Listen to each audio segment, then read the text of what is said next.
தட்டை, சீடை, முறுக்கு, ரிப்பன் பக்கோடா, அதிரசம், என்ன வேணாலும் செய்யுங்க. ஒரே ஒரு 5 லிட்டர் இதய மந்த்ரா கடல் எண்ணெய் பேக் ஒரு மாசம் முழுசுக்கும் அத்தனை சமையலும் முடிச்சு விடலாம். இதய மந்த்ரா.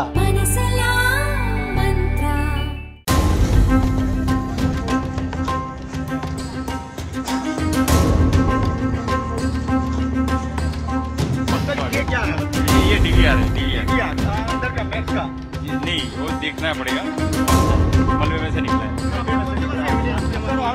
குஜராத்தின் அகமதாபாத்தில் நேற்று நடந்த ஏர் இண்டியா பயணிகள் விமான விபத்தில் பலியானோர் எண்ணிக்கை 265ஐ எட்டியுள்ளது. ஏர்போர்ட்டில் இருந்து லண்டன் புறப்பட்ட விமானம் டேக் ஆஃப் ஆன அடுத்த சில நிமிடங்களில் விழுந்து நொறுங்கியது.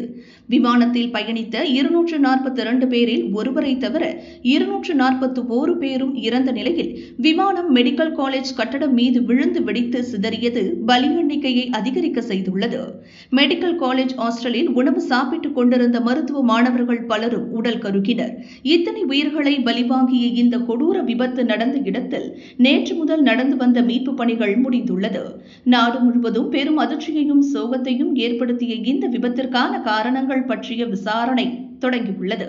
இந்த விபத்து எப்படி நடந்தது என்பதை தெரிந்து கொள்ள உதவும் விமானத்தின் கருப்பு பெட்டி இன்று காலை மீட்கப்பட்டதாக தகவல் வெளியானது. ஆனால் அந்த தகவலை ஏர் இந்தியா நிறுவனம் திட்டவட்டமாக மறுத்தது.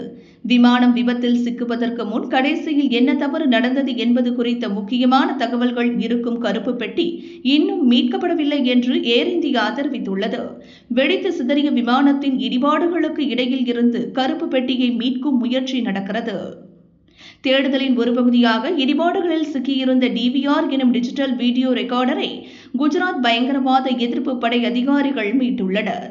விமானத்தின் இடிபாடுகளில் இருந்து டிவிஆர் கிடைத்திருப்பதாகவும் தடயவியல் நிபுணர்கள் அதனை ஆராய உள்ளதாகவும் அதிகாரி ஒருவர் கூறினார்.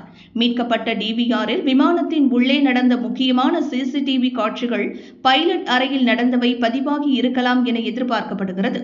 விபத்துக்கு முந்தைய இறுதி தருணங்களில் என்ன நடந்தது என்பதை தெரிந்து கொள்ள இந்த டிவிஆர் உதவும் என்றும் தெரிகிறது.